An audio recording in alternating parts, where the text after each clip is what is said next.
गति 120 शब्द प्रति मिनट। डिक्टेशन शुरू होने में समय शेष है 5 सेकेंड।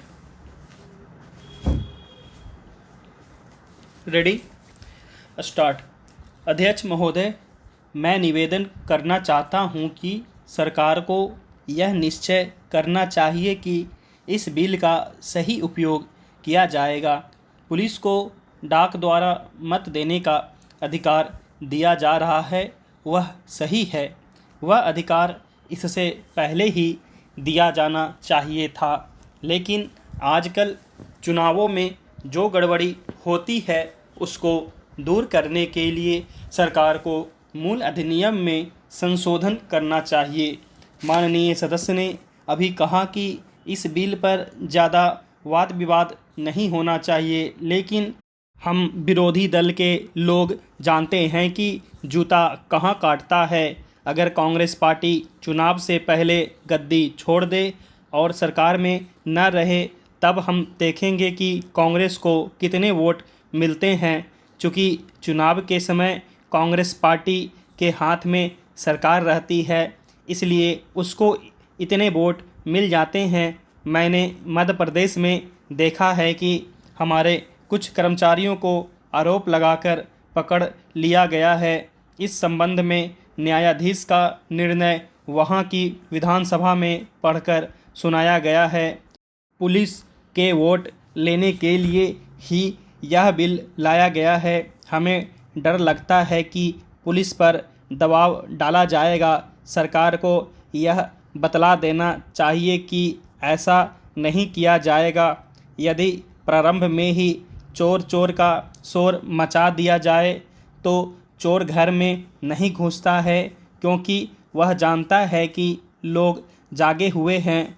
हम अपना यह शक और चिंता इसीलिए प्रकट कर रहे हैं ताकि सरकार इन बातों का ध्यान रखे और चुनाव में होने वाली गड़बड़ियों को रोकने की कोशिश करे। यह जो छोटा सा बिल लाया गया है वह किसी विशेष मतलब से लाया गया है। जैसा कि विरोधी दल के अन्य माननीय सदस्यों ने कहा, यह बिल किसी विशेष पार्टी के हित के लिए नहीं लाया गया है। केवल अपने प्रदेश से बाहर काम करने वाले पुलिस के आदमियों को डाक द्वारा मत देने का अधिकार देने के लिए नहीं लाया गया है। मैं निवेदन करना चाहता हूं कि अभी देश में वे स्थितियां पैदा नहीं हुई है जिनमें वह अपनी मत के अनुसार जिसको चाहे वोट दे सके। सदस्यों ने कहा है कि मध्य प्रदेश के लोग जो नागालैंड में हैं बेशक उनको यह अधिकार देना चाहिए, लेकिन इसके साथ साथ यह भी कहा जाता है कि हमारे राज्य में पुलिस के लोग हैं।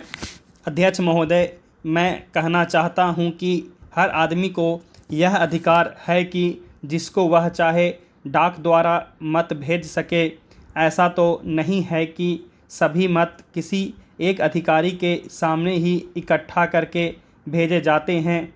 जहां तक इस बिल का संबंध है वह ठीक है, वह प्रारंभ में ही आना चाहिए था और मैं इसका समर्थन करता हूं। मैं इस सदन के माननीय सदस्यों से भी निवेदन करता हूं कि इस बिल को पास कर दिया जाए। खेती में उन्नति न होने का कारण क्या है? उसका एक कारण यह है कि खेती से संबंधित जितने विभाग हैं उनमें आपस में समन्वय नहीं है। खेती के लिए अच्छी खाद की आवश्यकता है, पानी की आवश्यकता है, औजारों की आवश्यकता है और धन की आवश्यकता है। इन सारी चीज़ों के लिए अलग अलग विभाग हैं। मालूम ऐसा पड़ता है कि उनका आपस में कोई संबंध नहीं है। वे आपस में मिलकर कोई योजना नहीं बनाते जिससे खेती की आवश्यकताएं पूरी होती। इसलिए जब तक उनमें आपस में तालमेल नहीं होगा तब तक खेती की उन्नति नहीं हो सकती है। दूसरा कारण यह है कि योजना की बिल्कुल कमी है। इसके अलावा कृषि कॉलेजों से निकले हुए जो स्नातक होते हैं जो खेती की बातों को जानते हैं, उनमें से एक भी आदमी खेती करने के लिए तैयार नहीं है। सभी प्रोफेसर बनने के लिए तैयार हैं, खेती के लिए कोई भी तैयार नहीं है। एक बात मैं माननीय मंत्री जी से विशेष रूप से कहना चाहता हूँ, अधिक उपज न होने का एक कारण यह है कि जो खेत में काम करते हैं वे उसके मालिक नहीं हैं। खेत किसी और का है और काम कोई और कर रहा है। इसलिए मेरा कहना यह है कि किसानों में जब तक यह भावना पैदा नहीं होगी कि यह मेरी भूमि है, तब तक अधिक उपज नहीं हो सकती है। इसके लिए आप जब तक भूमि सुधार नहीं करेंगे तब तक कोई बात बनने वाली नहीं है। दुर्भाग्य से इस देश में खेती करने वाले बहुत कम लोग ही भूमि के स्वामी हैं।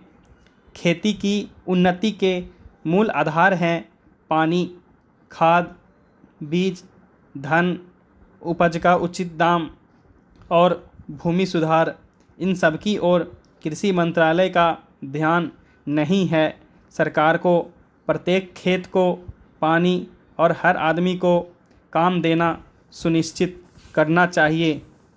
स्टॉप।